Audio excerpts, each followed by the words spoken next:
爆炸。啊，爆炸看看冰箱有什么，我们就煮什么，好不好？这样来。有腊肉，有腊肉，我们今天来煮腊肉啦。OK， 那就开始煮腊肉喽。这个腊肉片已经剪好了哦，所以开封后直接倒到碗里就可以了。好，我刚刚准备好了腊肉，现在就开始炒腊肉吧。对，而且腊肉很方便，是我们都不用油哦。对，它本身就有油，现在已经热热锅之锅后就可以下锅喽。好，稍微拌炒一下。好，那交给我来。好，拌炒一下。哇，感觉很好吃哦。对啦，今天也慢慢今天化妆师没有帮我画口水，可是我猜你里面已经流到满地了。才怪。姐姐，你是不是爱吃辣？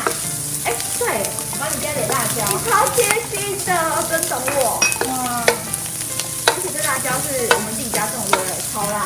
好辣，我都闻到辣的味道了。辣，哇，不要吃太大口了，辣。还好我有戴防毒面罩。我也有，但是还是很辣。你再加一点。好，让它味道更好。太辣了。那个有人碰到结束吗？可以的话想拿下面具，我这边都流泪了。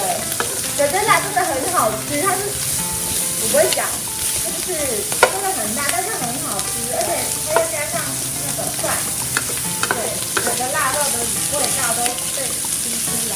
姐姐，你知道加什么会提味吗？是什么吗？你看，就是这个米酒。哦，加米酒可以提味哦，这个太辣了。可以加一点。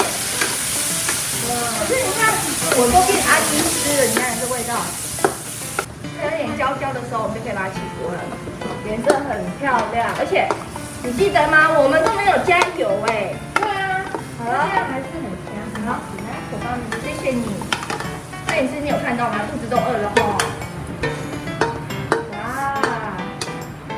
完全没有油哎，好吃的中原油辣